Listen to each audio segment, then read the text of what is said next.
తాను చెప్తా ఉన్న అవాస్తవాలు, అబద్ధాలు ఏ స్థాయిలో ఉన్నాయి అన్నవి ఒక విషయంగా ఎక్స్ప్లెయిన్ చేస్తాను. రెండో విషయంగా ఈ మధ్యకాలంలోనే చంద్రబాబు నాయుడు పల్నాడులో ఎంత దారుణంగా ఒక సామాన్యుడిని, ఒక దళితుడిని, ఒక పేదవాడిని, మా వైఎస్ఆర్సిపి కార్యకర్తను ఎంత దారుణంగా తాను చంపించే పాత్ర పోషించాడు అన్న విషయం నిజంగా సమాజంలో ఉన్న వ్యక్తులు ఎవరైనా కూడా సివిలైజ్డ్ సొసైటీలో ఉన్న వాళ్ళు సిగ్గుతో తల వంచుకోవాల్సిన అంశం ఇది. ఈ విషయంలో నిజంగా జరుగుతూ ఉన్న అన్యాయం గురించి కూడా ప్రస్తావిస్తాను. మొట్టమొదటిగా సర్వే గురించి, ఈ రీసర్వే టాపిక్ గురించి we will take it forward. ఈ మధ్యకాలంలో చంద్రబాబు నాయుడు గారు మాట్లాడుతూ ఉన్న మాటలు ఈ రీసర్వే సబ్జెక్ట్ మీద మనమంతా కూడా చూస్తే ఒకసారి ఈ భూమండలం మీద నిజంగా ఇంతటి దారుణమైన క్రెడిట్ చోరీ చేయగలిగిన వ్యక్తి ఇంకొకడెవడైనా ఉండగలడా అని అనిపించేట్టుగా చంద్రబాబు నాయుడు గారు మాట్లాడుతూ ఉన్నారు. ఊసరి వెళ్ళి కూడా చంద్రబాబు నాయుడును చూసి బహుశా సిగ్గుపడుతుందేమో. అంతటి దారుణమైన మోసాలు, అంతటి దారుణమైన అబద్ధాలు. నేను సూటిగా చంద్రబాబు నాయుడు గారిని అడుగుతా ఉన్నాను, మీ ద్వారా ప్రజలందరి తరపున అడుగుతా ఉన్నా. అయ్యా, 4 సార్లు సీఎం అని చెప్పి చెప్పుకునే ఈ పెద్ద మనిషి చంద్రబాబు నాయుడు, నేను అడుగుతా ఉన్నా, భూముల రీసర్వే చేయాలన్న కనీస ఆలోచన అయినా కూడా నీకు ఎప్పుడైనా గతంలో వచ్చిందా అని? కనీసం ఆలోచన అయినా నీకు గతంలో ఎప్పుడైనా వచ్చిందా అని? ప్రజలు ఇబ్బందుల్లో ఉన్నారు, రైతన్నలు ఇబ్బందుల్లో ఉన్నారు, రకరకాల సమస్యలు ఎదుర్కొంటా ఉన్నారు. భూ సమస్యల మీద, వారి సమస్యల మీద కనీసం నీకు ఎప్పుడైనా రీసర్వే చేయించి వాళ్ళ సమస్యలన్నీ తీర్చాలి అని చెప్పి కనీసం నీకు ఏ రోజైనా ఆలోచన అయినా వచ్చిందా చంద్రబాబు గతంలో అని అడుగుతాను. ఈరోజు క్రెడిట్ చోరీ తీసుకుంటూ తాను మాట్లాడుతూ ఉన్న మాటలకు నిజంగా ఈ పెద్ద మనిషి సిగ్గుపడాలి.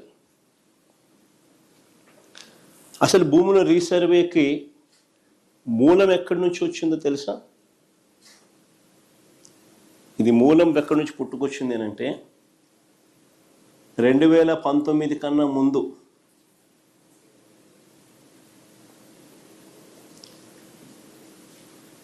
నా 3648 కిలోమీటర్లు సాగిన నా పాదయాత్రలో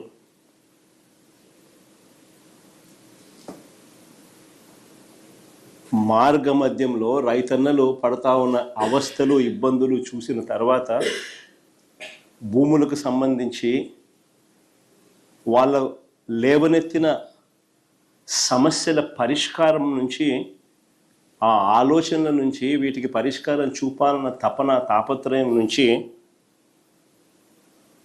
శాశ్వత పరిష్కారం చూపించాలన్న ఆలోచన నుంచి పుట్టుకొచ్చింది దీని మూలం.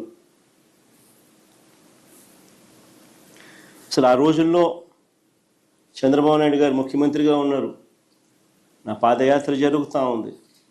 2019కి ముందు రాష్ట్రంలో ఒక్కసారి రెవెన్యూ వ్యవస్థ పరిస్థితి ఎలా ఉంది అని అంటే, సర్వేయర్లు లేరు, సరిపడా సిబ్బంది లేరు, పరికరాలు లేవు, లేటెస్ట్ టెక్నాలజీ అంతకన్నా లేదు. భూములు ఎప్పుడైనా కూడా క్రయ విక్రయాలు జరిగినా, లేకపోతే భాగ పరిష్కారాల్లో భాగంగా ఏదైనా కుటుంబాల మధ్య డివిజన్ చేసుకున్న సబ్ డివిజన్ లేదు, మ్యూటేషను లేదు. ఇవి కూడా జరిగేటివి కాదు. పైగా ఎడా పెడ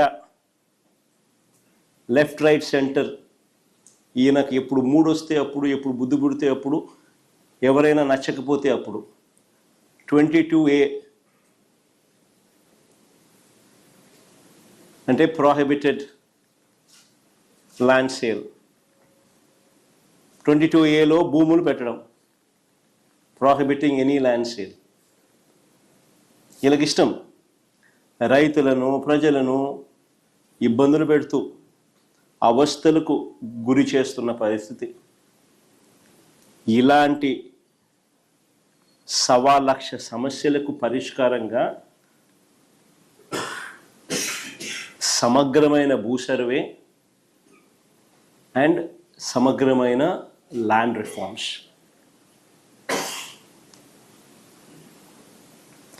భూ సంస్కరణలు చేయాలన్న ఆలోచన వాటి నుంచి వచ్చింది. అందుకని 2019 ఎన్నికల కన్నా ముందే మా మేనిఫెస్టో కాపీ కూడా ఒక డిస్ప్లే చేయండి ఒకసారి. మా మేనిఫెస్టో కాపీలోని 2019లో ఒకసారి డిస్ప్లే చేయండి.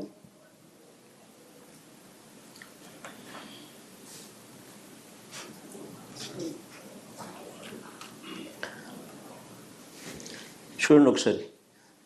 సుపరిపాలన విషయంలో రాష్ట్రంలో భూములన్నింటినీ సమగ్ర రీసర్వే చేయించి భూ యజమానులకు శాశ్వత యాజమాన్య హక్కు కలగజేస్తాము. Manifesto promise.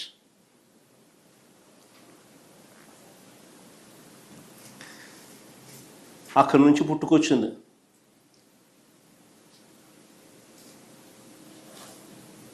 చెప్పిన మేరకు